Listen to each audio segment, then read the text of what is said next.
Hello everyone, welcome back to another video. So, Gran Turismo 7 has been out for some time now, and I'm sure several of you have this question on your mind. What will be included in future updates? Well, time will tell, but I think it's safe to say the cars I'm going to be listing today may end up in the game at some point. I decided to split this into two episodes because if I didn't, it would be really long. So the first will be cars from previous games that should return, and the next part will be new cars that should be added. I'll link part 2 in the description when it goes up. It also goes without saying that these are my personal opinions, and your opinion is likely subject to change. But before we get into this video, make sure you subscribe. It's free and you can always change your mind later. Don't forget to click the bell so you'll always be notified when new content comes up. So, with that out of the way, let's begin. The first car that could be added to Gran Turismo 7 is the Abarth Gran Punto. This is a compact car that is made by Abarth that was last featured in Gran Turismo 6. By the way, you'll be hearing a lot of last featured in Gran Turismo 6s in this video. I believe this car is simply a spin-off of the standard Punto. This car uses a 1.4-liter turbo engine that makes 152 horsepower. I don't really remember driving this car that much, but I do remember it was decent for its class. The next car that could be added is the Acura HSC. This is the first simple car on the list. I'll get more into that soon. So it would need a model interior before they put it in the game. It was last featured in Gran Turismo 6. This was supposed to be a successor to the NSX, but since the NSX stopped production after 2005, it never happened. I really do like this car, but other than that, I don't really see it being a future update car. Next up, we have the 2001 Acura Integra Type R, or Honda Integra, depending on where you live. This was last featured in Gran Turismo 6 as a simple car. This was Acura's compact car through the 90s and up until 2001. It was also the last Type R badged car for 17 years before the Civic Type R arrived stateside in 2018. The Type R Integra made 196 horsepower from a 1.8-liter engine. I've never been a big fan of the looks of this car, but aside from that, I do quite like it. Fourth on the list is the Alfa Romeo 147 GTA, last seen in Gran Turismo 6. This car certainly is a very interesting one. For starters, most modern hot hatches typically feature turbo 4 cylinders, while this one features a 3.2-liter V6, where it makes 246 horsepower in this car. Something tells me they choose the 2006 2.0 Ti model, also featured in GT6, because it already has a model interior, but I think this one would also be a pretty good choice. Another Alfa and another hatchback are included at number 5, and this is the Alfa Romeo Brera. It was last featured in Gran Turismo 6 as a detailed car, meaning it had a modeled interior. This Brera featured all-wheel drive and a 3.2-liter V6, making 256 horsepower. This is a more simple car, and I was honestly a little surprised it didn't make it into the Day 1 car list, but I think it's likely to return in the near future since it's a more simple starter sports car. A third Alfa takes the 6th spot, but this one is very different from the previous two. The car in question is the Alfa Romeo TZ3 Stradale, last featured in Gran Turismo 6, also as a detailed car. While this car may look slower than it is, I can assure you it isn't. Why? Well, it's simple. Because underneath the body is the Dodge Viper, meaning it shares the 8.4-liter 640 horsepower V10, as well as the chassis from a Viper SRT10 ACRX. This car is a very good pick, and I am certain that it will return as an update car. Number 7 belongs to the 2010 Aston Martin V12 Vantage, last featured in Gran Turismo 6. This car is probably one of the least likely candidates, as we already have the 2015 V8 Vantage, which is mostly the same car except for the engine. Underneath the hood is a 6-liter V12, making a healthy 510 horsepower. I've always had a soft spot for the V12 Vantage, and when in Stratus White, it looks the best. By the way, Stratus White is the color I use for it. Moving on, we have the 2009 Audi TTS Coupe, previously seen in Gran Turismo 6. We've seen the first gen Audi TT and the third gen, so it's only fitting we see the second gen as well. This particular second gen uses a turbo 4-cylinder, displacing 2 liters that makes 268 horsepower, which is pretty good. I'm a very big fan of Audi, so seeing this one will really make me happy, and like the Brera, it's a simple sports car. Ninth place will be given to the Autobex Garaya, not the racing one, which we'll get to later. This car was last featured in Gran Turismo 6 as a simple car, which I'll explain next. The Garaya is a small sports car that was scheduled to be released in 2002, but due to production errors, never saw the light of day. It was powered by a 2-liter engine sourced from Nissan, which made 201 horsepower. Adding this to GT7 may make it the only way we can drive the production car. We'll take a break between now and number 10 to explain what a simple and detailed car is. So, in Gran Turismo 5, a handful of cars featured model interiors in excellent quality, but most of them had a simple blacked out interior and weren't modeled to 2010 standards. The interior models cars were known as premium, while PS2 era cars were known as standard.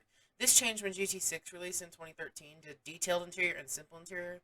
Eventually, all cars had modeled interiors, starting in GT Sport, which released in 2017. So, with that little break out of the way, let's keep going. And that car that places in number 10 is another Autobex Garaya, but this one is a Super GT car that was last used in Gran Turismo 6. Super GT is basically a racing season in Japan, sort of like NASCAR in the US. The Goriya made 324 horsepower, and the version 2, as it was known, featured a better chassis, larger tires, and more power.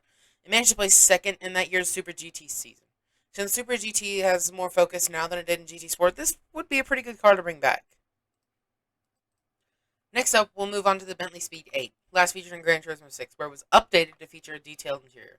This is a Le Mans car, and in 2003 it placed first overall after the 24 hours of Le Mans.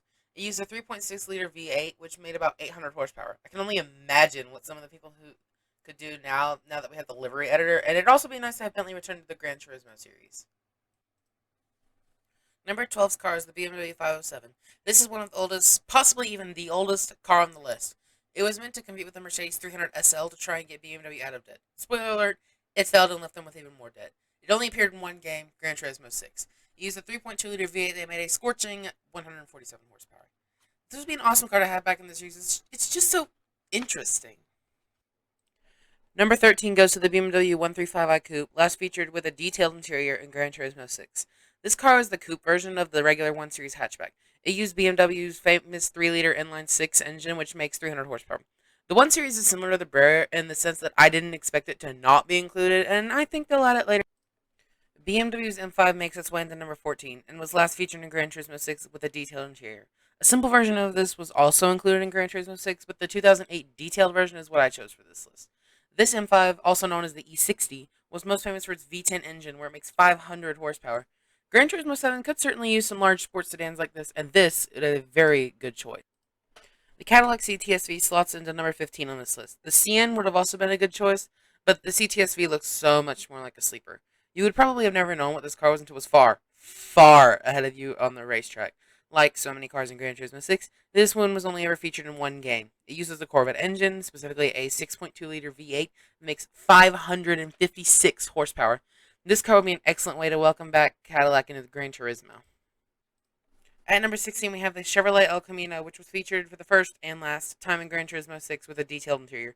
This car is powered by a 6.5-liter V8, making 325 horsepower, which isn't too bad for a car from the 60s.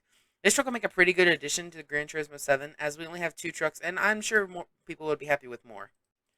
The next car we'll be talking about is the 2005 Citroen C4 Coupe 2.0 VTS. This car was last featured in Gran Turismo 6 with a detailed interior. As its name suggests, it uses a 2-liter engine making 177 horsepower. The only Citroen car in Gran Turismo 7 that isn't a GT by Citroen is the DS3 Racing. So, having another Citroen car would be a pretty good choice for a future update. At number 18, we have the Daihatsu Midget, previously seen in Gran Turismo 6. This car's name is perfect, as it's a very small car that fits into the K-Class in Japan. The Midget only makes 33 horsepower, so don't expect to be winning any races with it. However, it's a Gran Turismo icon, and with the return of other GT icons like the Casual Tom Supra, having another GT icon back is sure to generate a lot of fans. Next up, at number 19 and 20, we have the Delta Wing cars. Both cars were only ever featured in one game, being Gran Turismo 6, and I never actually drove these things, but I certainly do like the way they look. They were featured at Le Mans 2012 and 2013. The 2012 model makes only 300 horsepower, but weighs virtually nothing at just over 1,000 pounds, while the 2013 models have a little more horsepower, but also weigh a little more. Having some new Le Mans racers would certainly be a welcome addition, and I'm willing to bet some people can make some really good. At number 21, we have the Ferrari SP1, which was last seen in Gran Turismo 6. I don't remember anything about this car, and honestly, I forgot it even existed until I was writing the script for this video. This is a one-off car based on the F430, which is in Gran Turismo 7. It also uses the F430's engine, which makes 495 horsepower. With that said, I do like the way this car looks, and I think having a special one-off car in GT7 would be kind of cool, so here it is on the list. The newer version of number 22 on the list made its debut in the franchise with GT7, but this car is the older, slightly less insane version, which is the Ferrari FXX. It was based on the already rare Enzo Ferrari, so this one is sure to be a special car. And it is. Just 29 of these things exist. The engine makes 789 horsepower. To put that into perspective, the Enzo Ferrari has 111 horsepower less than this. This car is truly insane. And with other racing versions of road cars in GT7 like the McLaren P1, this one is bound to be added at some point. Number 23 is another Italian car, but on the farthest end of the spectrum as the FXX. It's the Fiat Coupe Turbo Plus, which was last featured in Gran Turismo 6. The Fiat Coupe was an interesting car. I never really paid attention to it until I was going over the cars I could use, and when I read into it, I was like, yeah, that has to be here. The styling is probably my favorite thing about this car, because it kind of looks a little bit like a baby 360 Modena. Power isn't too bad either. 212 horsepower from the 2-liter 5-cylinder. I'm sure you could get some awesome tuning out of this thing. So I think it could make for a good candidate for an update car. Moving on to number 24, we have the Fisker Karma. This is a plug-in hybrid sedan that was featured previously in Gran Turismo 6. This is another car that I forgot existed until I was doing research for this video. It uses the turbo 4-cylinder, making 251 horsepower with some electric motors strapped on to give it a total of 386 horsepower. Since the Tesla Model S is in Gran Turismo, I think having this as a rival wouldn't be a bad idea.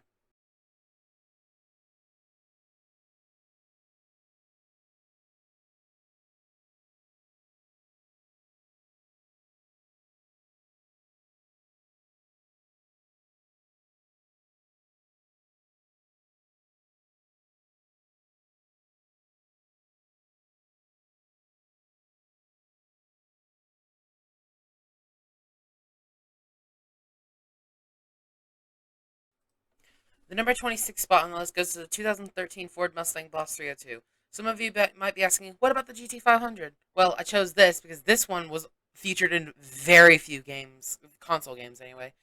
And the GT500 is featured in a lot of console games. And also, the 2016 GT350R is in GT7. I'll have a list on screen of all the mainstream console games with the Boss 302 has been in, and I'm not including the pre-facelift or racing versions. With that aside, this car does have some pretty good performance, packing 443 horsepower from Ford's famous 5-liter V8. Older Mustangs, as well as the newer ones, are in the current game, so having the Boss 302 as sort of a middle child would be pretty good. Number 27 goes to the FPV GT, which was last featured not in Gran Turismo 6, but in Gran Turismo 4. This was a high-performance version of the Ford Falcon, a famous sedan sold in Australia, which uses a 5.4-liter V8 with 390 horsepower. Apparently, this was the most powerful Australian car until the release of the FPV F6 Typhoon. This car was actually set to be in GT5, but was never added. So having this car that's essentially been collecting dust for the last 17 years. Number 28 is the HKS CT230R. This car is a tuned-up version of the Mitsubishi Evo 9, which we'll talk about later on. It was last seen in GT6.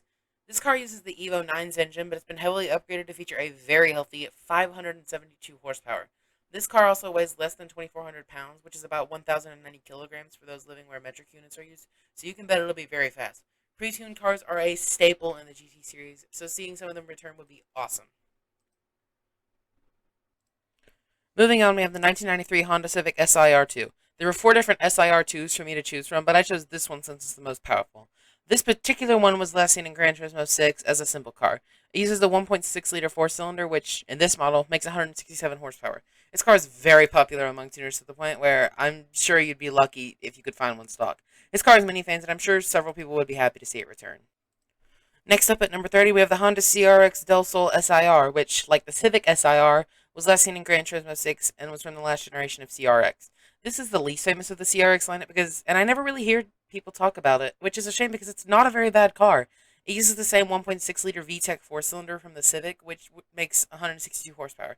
I've always been a fan of the CRX, or this CRX, because it's essentially a Targa Top Civic, and I think it could make for a pretty good update. We have another Honda at number 31, which is similar to the CRX in the shape, but completely different otherwise. That car would be, of course, the Honda CRZ, last seen in Gran Turismo 6. The CRZ was supposed to be a hybrid spiritual successor to the CRX, but not many people talked about it because it wasn't really that fast. Power came from a hybridized 1.5-liter engine, which made 122 horsepower. This is also one of the only hybrids that offers a manual transmission. Since the Toyota Prius is in Gran Turismo 7, I think this could make for a pretty good rival car, although I think number 32 was a little more similar. And that similar car is the 2009 Honda Insight, which, like the CRZ and just about every other car on this list for that matter, was last used in Gran Turismo 6. This is a more mainstream hybrid with 4 doors and conventional styling. This car uses a 1.3-liter VTEC engine mated to an electric motor, which gives it all of 87 horsepower. Yeah, this isn't something you'd want to win races with. This car could potentially be fun to customize and upgrade it as well as race it against the Prius.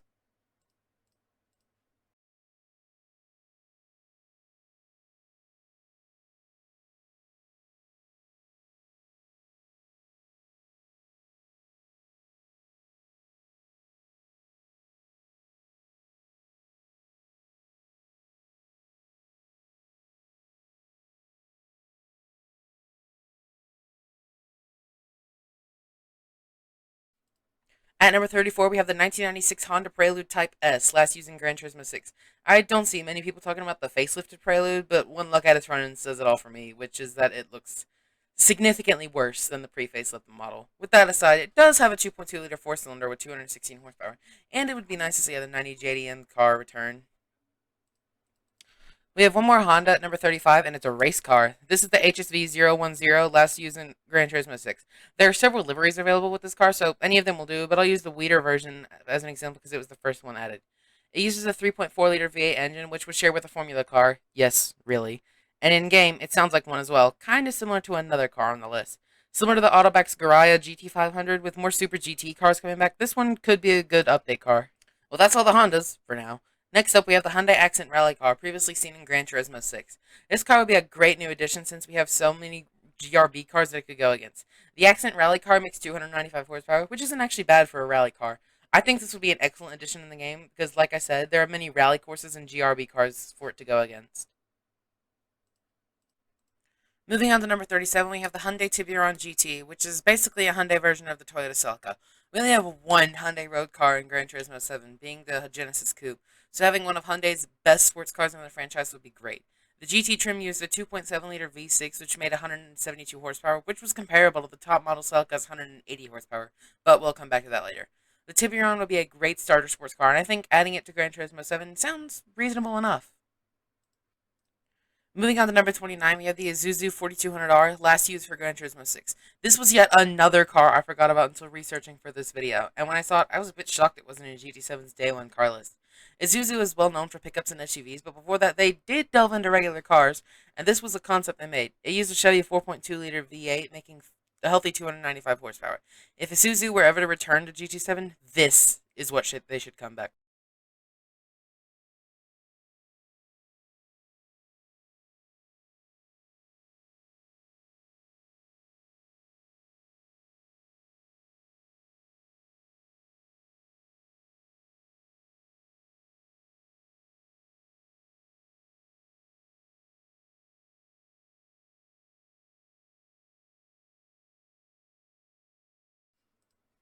The next car on the list was one that I actually had to go back and double check to see if it wasn't on the Day 1 car list because it seems like it would have been.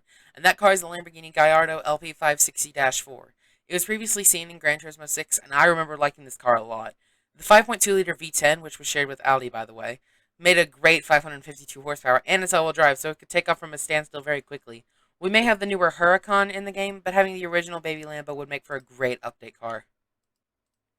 This next car might seem a little bit unnecessary since we already have a version of it in the game, but I think the Lamborghini Murcielago LP670-4 Super Veloce would be an excellent addition to GT7. Sure, we may have gotten the base LP640, but the 670 SV is no doubt an insane car.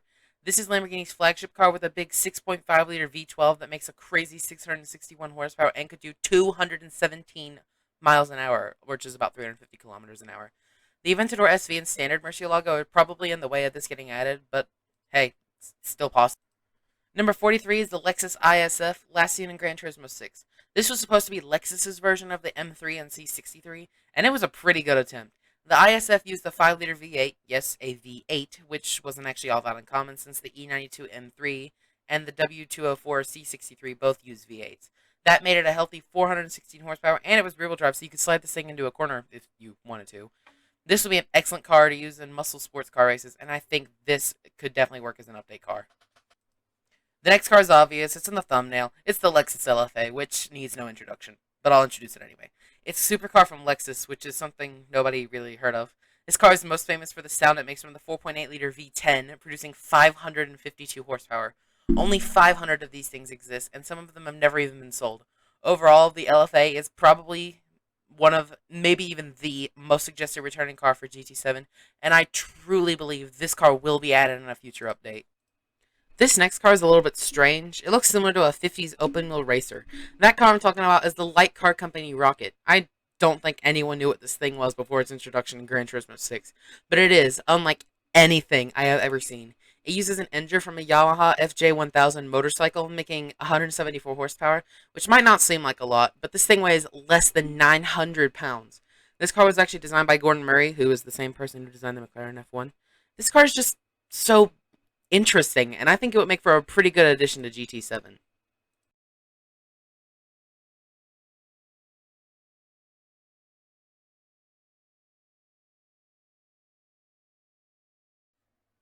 Hopefully you enjoyed your break. Let's get back to the video.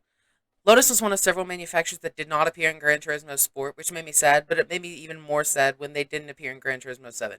I think it's time for Lotus to return to the Gran Turismo franchise, and the 2004 Elise 111R, last seen in Gran Turismo 6, would be one of several great additions. The Elise has always been famous for being lightweight, and this one is no exception. This particular Elise makes 189 horsepower from a 1.8-liter Corolla engine, but only weighs 1,900 pounds, so it's pretty quick. This car would be an excellent way to celebrate, a return of Lotus, and I think it should definitely be added. The next Lotus on the list is another Elise, but it's the 1996 model, also known as the Elise S1, seen previously in Gran Turismo 6. This car is actually the first car to have some parts like the brake rotors made completely out of aluminum, but that's not the important part. The important part is the power, which is where the Elise lacks, at just 118 horsepower. But, like all Elises, it's very lightweight, weighing in at 1,660 pounds, which is about 755 kilograms. The 1996 Elise was the beginning of a famous British sports car, and therefore definitely should be considered for an addition in GT7. We have another Elise on this list at number 48. This one is the 2011 Elise, which was all new for Gran Turismo 6. This generation of Elise carries on the tradition of being lightweight. This one weighs 1,930 pounds, which is about 876 kilograms, and makes 134 horsepower from the smaller 1.6-liter engine. This was actually the last year the Elise was sold in America. This car was actually, I think, scheduled to be in GT Sport, which was seen as a pre-release build in the 2017 Geneva Motor Show, but was never added. I think now could be a good time to see it. Lotus didn't just make the Elise, they also made other sports cars, like these next two at numbers 48 and 49. The first being the 2002 Esprit V8. This Esprit used a 3.5-liter V8 with two turbos, making 350 horsepower, which wasn't too bad, even if it was supposed to make more than it did. The Esprit was a pretty old car at the time, dating back to the early 90s. Overall, it was an awesome car that looked like a supercar and even had the performance of some supercars at the time. Seeing it back to compete with supercars of its era would be excellent. The next Lotus sports car is the 2009 Evora, which, like all of the previous Lotus models, was last featured in GT6. This was the first new Lotus in 13 years, positioned above the Elise and Europa since it was larger than both cars. It used a 3.5-liter V6 borrowed from the Toyota Camry of all cars, where it makes 276 horsepower. This Lotus isn't as lightweight as other cars like the Elise and Exige, but it's still pretty fast due to the extra horsepower. Having the Evora back would be another great car to compete in races, and I definitely think they should add it. Mazda is most famous for the Miata, and don't worry, there are a few on this list. But before we get to the Miata, let's talk about other cars. Cars like number 51, the Kusabi Concept. The Kusabi was a concept car based on the Mazda Demio, or Mazda 2, depending on where you live. But it was pretty different. They didn't look alike, and they definitely didn't perform alike.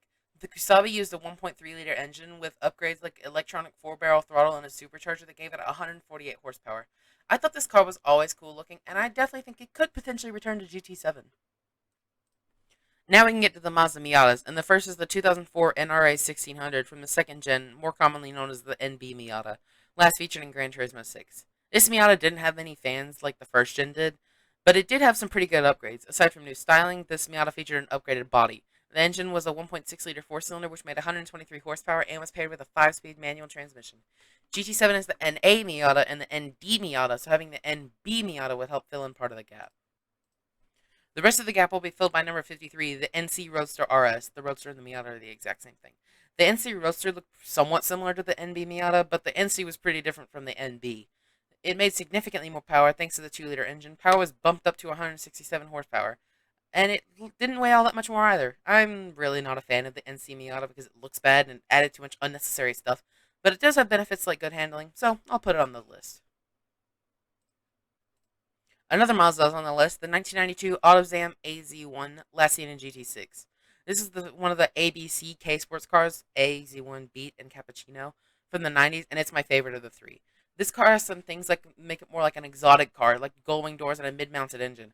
Of course, performance is the farthest thing from exotic that exotic can get, at just 63 horsepower. It's probably quicker to run around the track than drive this, but I'm sure people like me would definitely be excited to see it return.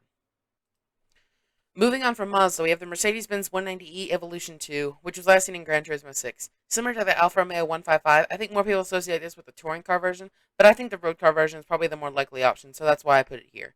The 190e Evolution is essentially the Mercedes version of the BMW M3.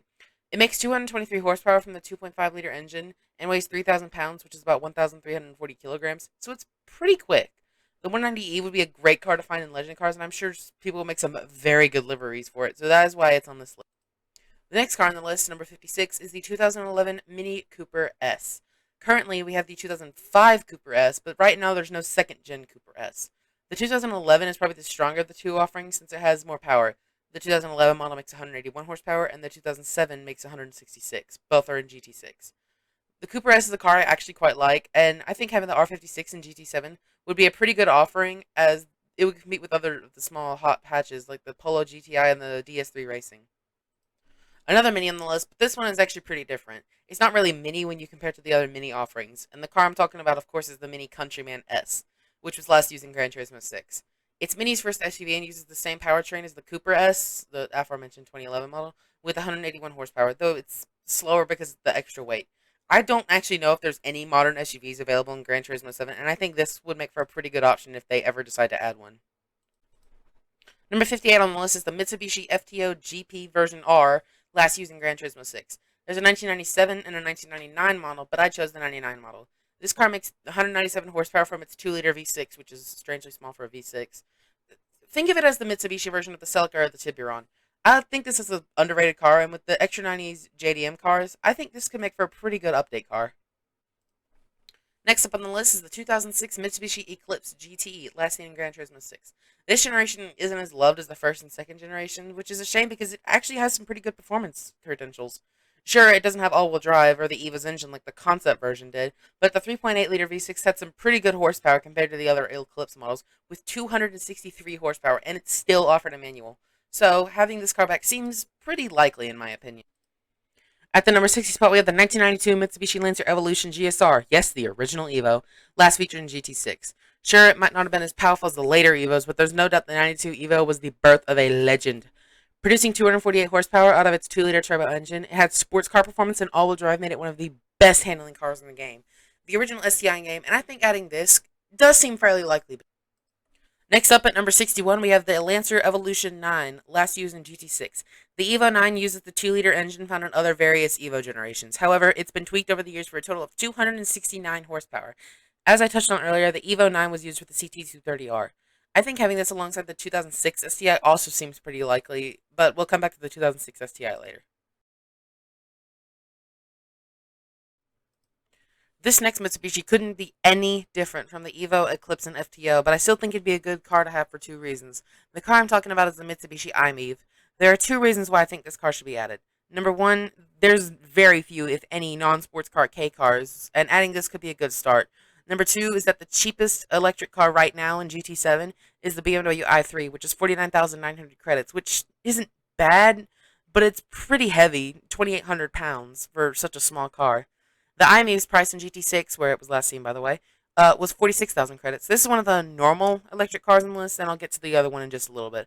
Other than that, the i-MiEV is kind of boring. It doesn't really look all that good. It makes just 61 horsepower, and it weighs 2,400 pounds, so it's heavier compared to other K cars, like the Daihatsu Sirion. However, number 63 goes to the Calsonic Skyline GTR. This is another one of Gran Turismo's icon cars based on the R32 Skyline GTR. The real-life version of this car won every race in the JTCC. 15 of them were won by the Calsonic GTR. It uses Nissan's famous RB26 engine, but it is very heavily upgraded to 542 horsepower. This would be a great car to have in legend cars and really honestly anywhere, and I think this will definitely return at some point. At number 64, we have the 2012 Nissan GTR Black Edition, which was last used in Gran Turismo 6. This one isn't like the GTR or the Nismo currently in the game, because it's a pre-facelift model. It uses the same 3.8-liter twin-turbo V6 found in all R35 GTRs, but here it makes 542 horsepower, which is pretty good. I've always loved the R35 GTR, and I especially love this one, and I definitely think this could be added at some point. Next up on the list is another affordable electric car, and that car is the Nissan Leaf, which was last seen in Gran Turismo 6. This was a car I was actually pretty surprised to see it wasn't on Gran Turismo 7's Day 1 car list. It makes 107 horsepower from the electric motor, and it's actually pretty heavy. But thanks to the electric motor, it accelerates from a stop pretty quickly. I think this would make for a good affordable EV, which is actually even cheaper than the i-MiEV, and the Leaf is 40,600 credits. Or, to put that in perspective, the i3, 9,300 credits less. Moving on to number 66, we have the Peugeot 207 GTI. This is the performance version of Peugeot's compact hatchback, using a 1.6-liter engine making 173 horsepower. The power level is on par with the Polo GTI in GT7, not to mention I'm also a simp for hot hatches.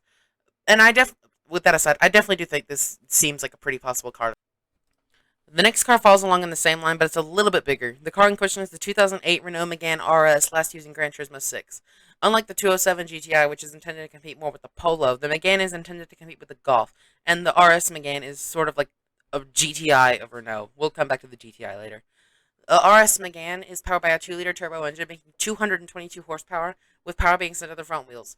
This car fits perfectly into the category of hot hatches that I sent for, and seeing as how this car has a modeled interior, this could be a pretty easy car for them to add in. This next car seems like it'd be a perfect fit, but with Porsche in the series, unlike when this car was back in GT6, it doesn't seem very likely anymore. The car I'm referring to is the Rough CTR Yellowbird. For those of you who don't know, Rough is a company that uses unmarked Porsche chassis to create their cars. So contrary to popular belief, Rough is not a tuning company. The CTR Yellowbird was the fastest car in the world at the time, hitting a top speed of 213 miles per hour, which is about 342 kilometers per hour. Power for this car was sourced from the 3.4-liter Boxer 6 that made 469 horsepower, which is actually pretty good for a car from 1987. I think having what was once the fastest car in the world at the time would make for a really good update car. The next car, which is number 69, nice, is honestly probably the least likely car on this list for three main reasons. Number one, the company that built it doesn't exist anymore. Number two is that there's already two versions of this car in the game. And number three is that the year would have to be updated to match the other two cars. The car I'm referring to is the 2013 Scion FRS. For those of you who don't know or don't live in North America, Scion was Toyota's youth-oriented brand in function from 2003 to 2016. Basically, all their cars were rebadged Toyotas from other countries, and this was a very famous example. The FRS was a rebadged GT86, and that was it. Nothing else about this car was different aside from the minor styling changes. The 200 horsepower 2-liter Boxer 4 engine was shared with the GT86. This car almost wasn't even on the list, but because I'm a perfectionist, I wanted to have all three of the GT86 versions on the list. So, here it is. Moving on to number 70, we have another hot hatch on the list, and another car that competes with the Polo, though this one is essentially a Polo. The car I'm talking about is the Say It Ibiza Cupra. Yes, it's Say It, not Seat. The Ibiza is basically a Spanish version of the aforementioned Polo. This also meant the Cupra shared its 1.8-liter, 148 horsepower 4-cylinder with the Polo. Having Say It back would be great, though, like all the cars on the list, that isn't guaranteed. The next car is a Honda Fit, but it's a very different Honda Fit. I'm talking about the Spoon Sports Honda Fit, last used in Gran Turismo 6. Spoon Sports is a tuning company specialized in Honda cars. The engine makes 124 horsepower, which is, fairly reasonable for a small car. This Honda Fit, however, has been seriously enhanced to be an endurance race car.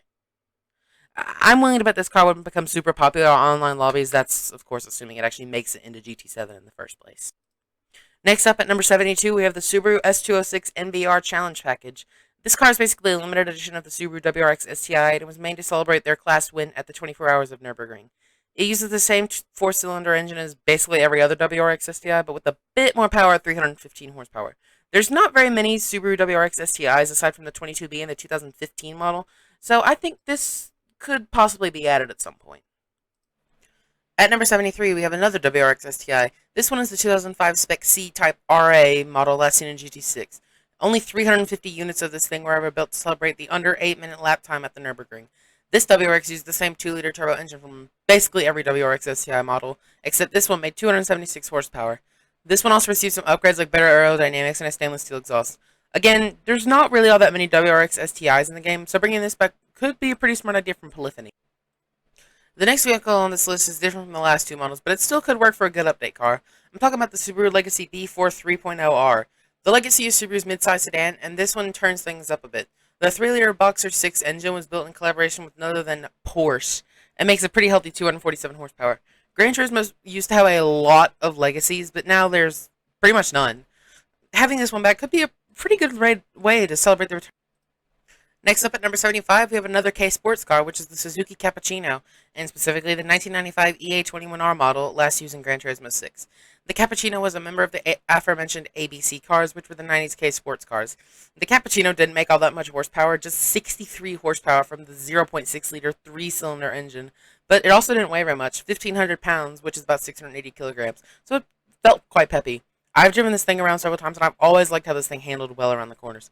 I'm very certain this one will return at some point during GT7's life. Moving on to number 76, we have a very different Suzuki, coming in the form of the 2001 GSX R/4. This car is honestly a lot closer to a bike than it is to a car because it doesn't have a windshield, It uses the name from a bike, and probably the most important, it uses a bike engine. To be exact, it uses the Suzuki Hayabusa's 1.3-liter engine that produces 175 horsepower. That probably doesn't sound like a whole lot, but like the Cappuccino, this car is extremely light. Like 100 pounds lighter than the Cappuccino, which already is a really light car. Most people, including myself, have probably only ever heard of this thing from Gran Turismo, and I think this could probably make its way into a future update.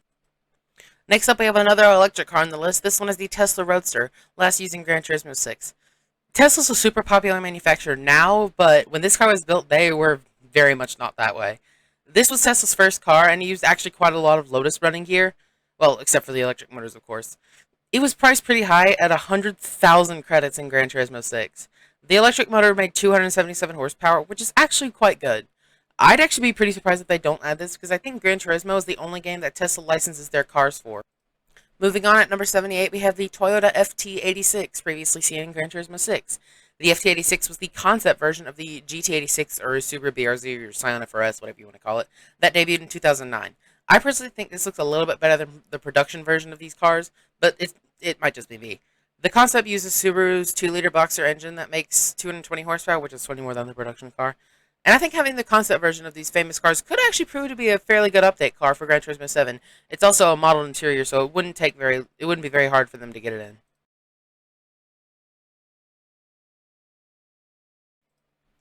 At number 79, we have another FT86 concept, but this one is the updated FT86-2 concept, which was last seen as a simple car in Gran Turismo 6, and I think it was simple because the interior of this thing was never revealed. The FT86-2 looks pretty similar to the original FT86, but some details like the taillights and front bumper were changed. I think this uses the same engine, but it makes 192 horsepower, which is actually quite a bit less than the FT86 one and a little bit less than the production cars. This was the fourth car on the list I actually ended up forgetting about until I did research for this video. And number 80's car is the Toyota 7, which is a car I had to double check to see wasn't already in GT7. This car is insane. It's crazy looking, and it's blisteringly fast. The car uses a 5-liter V8 with a turbocharger that produces an unbelievable 800 horsepower, which is crazy now, but especially for a car from the 70s. I think this car was supposed to compete in like the Japanese Grand Prix, but because Nissan pulled out of the competition and a test driver was fatally injured during a test run at Suzuka, the car was canceled.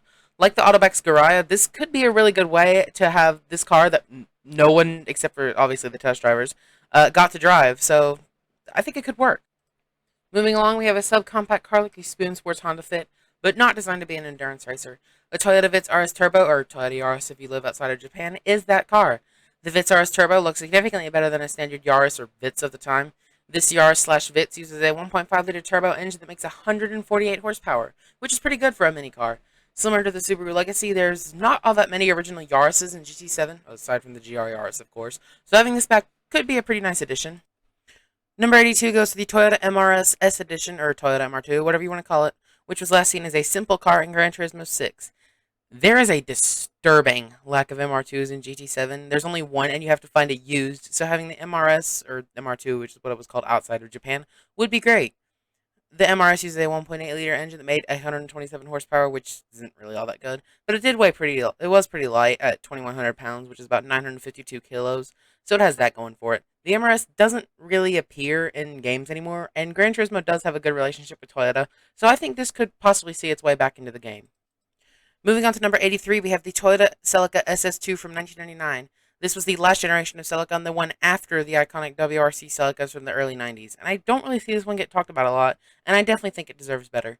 The 1.8-liter four-cylinder made 180 horsepower, which isn't all that bad for a car with the engine size. Sure, it was only front-wheel drive, but it did handle fairly well from what I remember. This car recently got added into Forza Horizon 5, and by recent I mean back in January.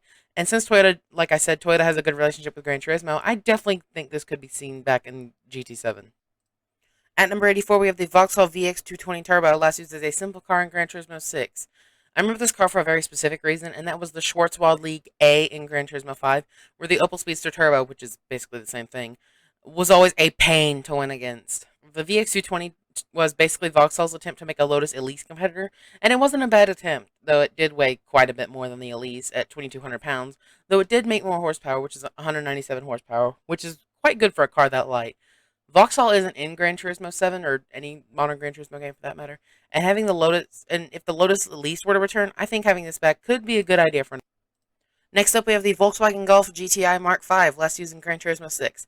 The GTI is essentially the high-performance Golf Volkswagen started selling in the 70s. This is the Mark V model, which was produced from 2004 to 2009, and the GTI version was powered by a 2-liter turbo 4-cylinder that made 197 horsepower. Assuming the Megane RS from 2008 returns, this could make for a good competitor. There's not very many modern Volkswagen road cars that are currently in GT7, and I think this would make for a pretty good update car. Next up, we have another GTI, but this one is from the previous generation, built from 1998 to 2003. This generation of Golf was intended to be a premium car, which is why I've never really been a fan of it. This one used a 1.8-liter turbo 4-cylinder that only made 147 horsepower. Normally I'd say, but it's super light, so that doesn't really matter. But I can't because this Golf was heavy at 2,800 pounds, which is about 1,270 kilograms, so it was still pretty slow. Still, the Mark IV GTI did handle fairly well, and I'm sure with all the new customization options, this could make for a very good car, and that's why I think it's capable of returning soon. Moving along to something with a little more kick, we have the Volkswagen Golf R Mark VI, used in GT6. I've always loved the Mark VI Golf, and especially the Golf R.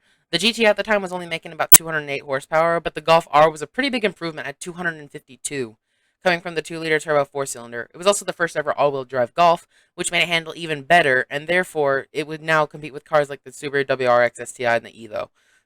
I don't think any Golf Rs in Gran Turismo 7s, and I'm pretty sure this one could return at some point. At number 88, we have another small Volkswagen, smaller than the Golf and even smaller than the Polo. It's the Volkswagen Lupo GTI. The Polo is comparable to the Yaris, for example, and the Lupo is somewhere along the lines of an Igo, if you know what an Igo is. For example, the Lupo GTI uses a 1.6-liter 4-cylinder that made just 123 horsepower, but it also didn't weigh very much, so it could still handle fairly well. I'm sure several people have only ever heard of the Lupo from Gran Turismo, and I think that alone makes it a possible candidate for a future GT7. Finally, at number 89, we have the Volvo C30R design. The C30 was this kind of strange looking Volvo that I'm not even sure what purpose it served in the Volvo lineup. The C30 used a 2.5-liter 5-cylinder, which was shared with the Focus ST that I touched upon earlier, making 227 horsepower. Similar to the aforementioned Focus, as well as many other cars I've mentioned on the list, this is a great base model sports car, and I think it would be a really good way to reintroduce Volvo into Gran Turismo.